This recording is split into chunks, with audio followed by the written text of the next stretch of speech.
Good morning. Welcome back to my channel. It's Trisha. I'm the Inky Planner, and I'm just sitting down to create another layout in my bullet journal.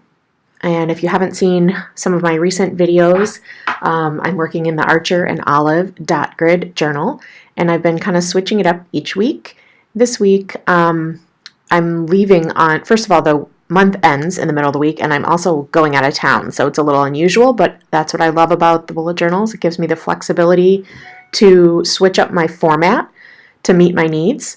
So you can probably see on the video here, I've sketched it out in pencil, and I've got 4 boxes for Monday through Thursday, and then I'm just going to put the beginning of February on the following week.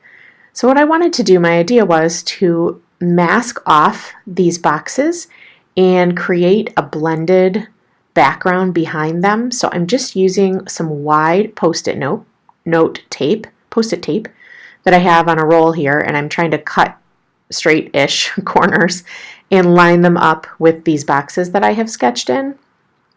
And you can see I'm just sort of trimming as needed and layering it up.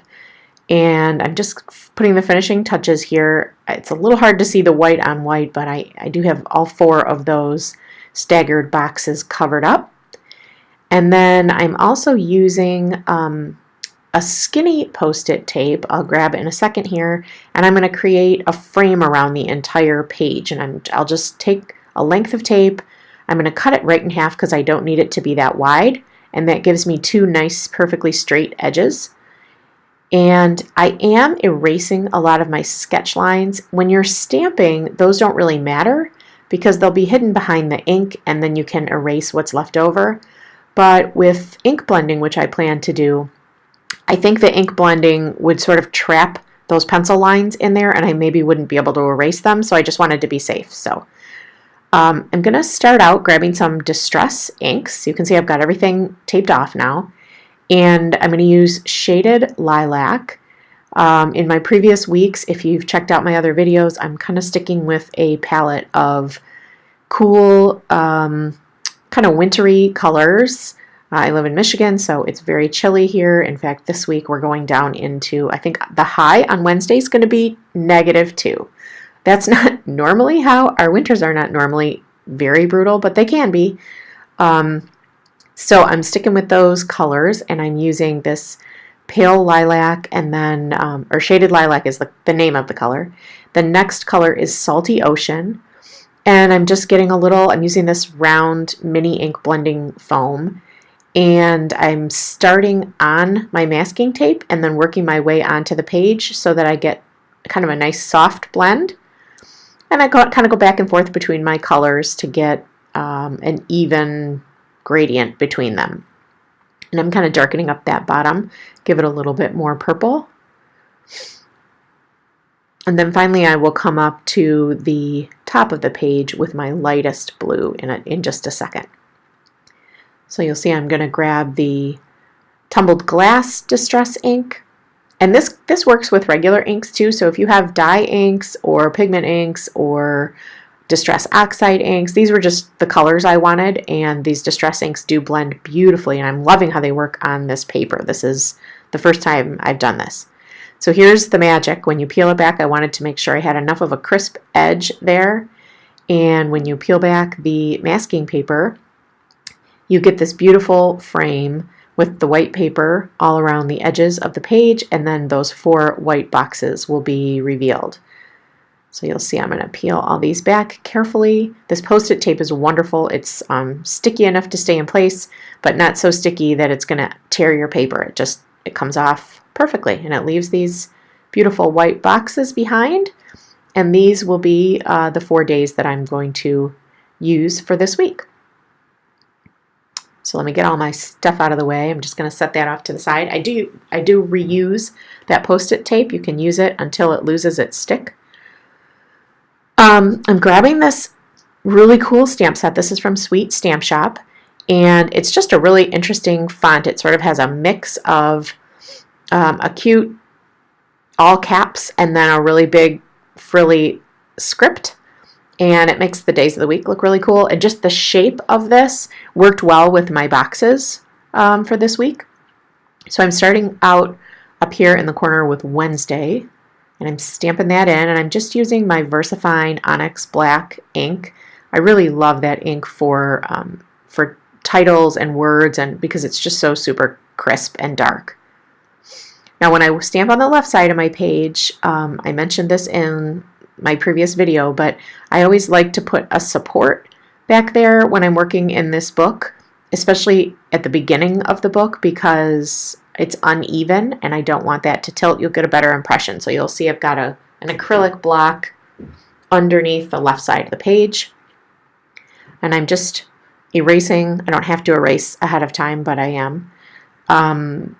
My sketching that I had in there, and I'm just moving that block so that I make sure that I've got a good support underneath, and just stamping out my days. I'm going to have Monday and Tuesday on the left and Wednesday and Thursday on the right, and then that'll finish off January for me.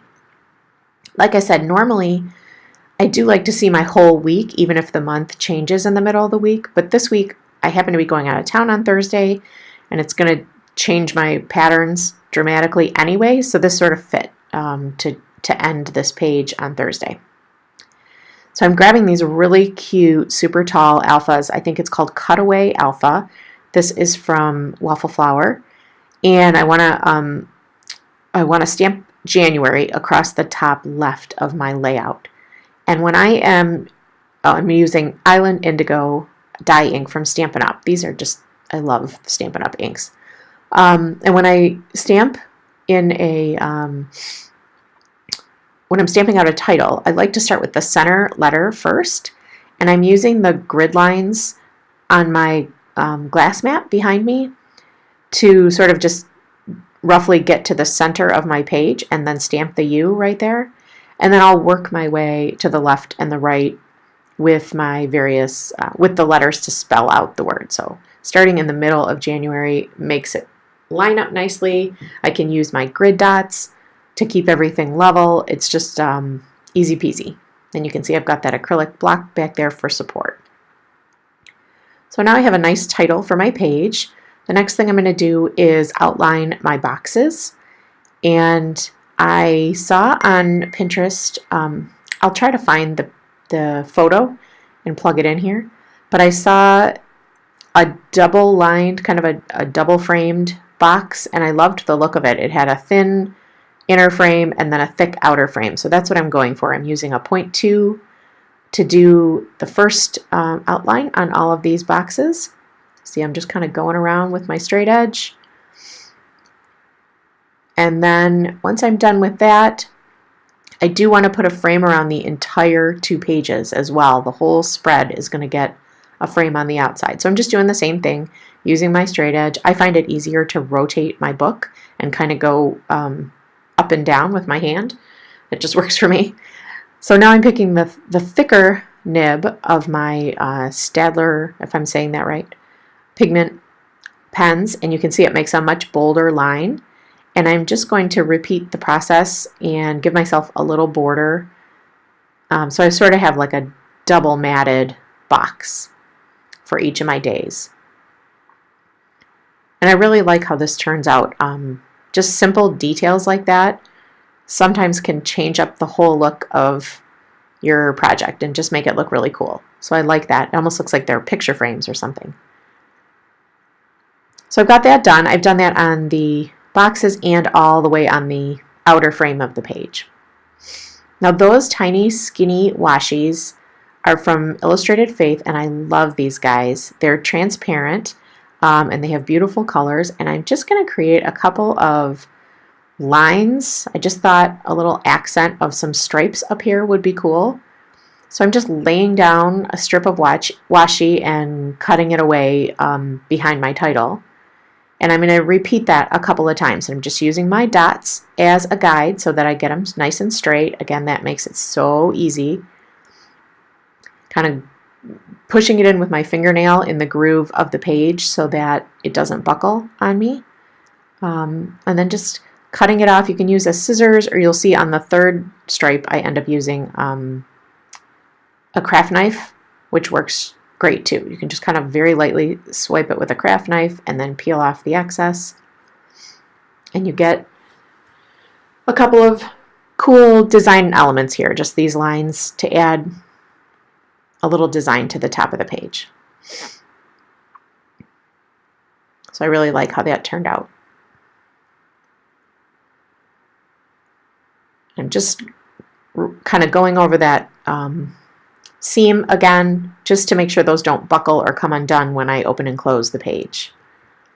So now I'm pulling out, this is an older set. I kind of have all these miscellaneous small sets. This one was from Scraptastic Club from a long time ago. I've really been having fun using things out of my stash with this new system because I feel like I've kind of found new life for things.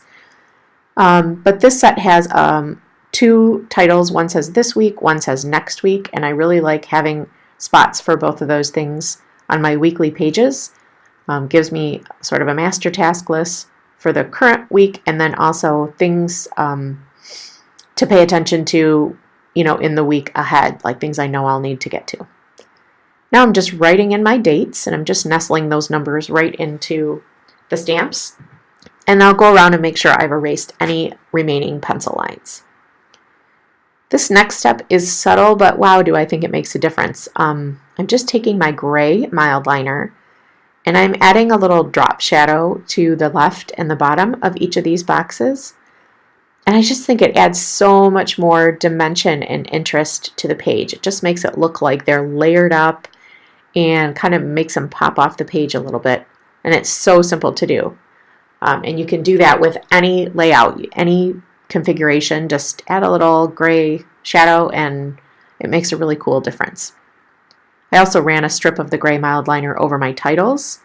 And now below those titles, I want to give a landing place for my tasks. So this is an older set called Planet from Studio L2E. And I actually had cut this stamp because I wanted it to fit in my other A5 inserts in the columns. But no problem, I do that all the time with my stamps. I make them work for me.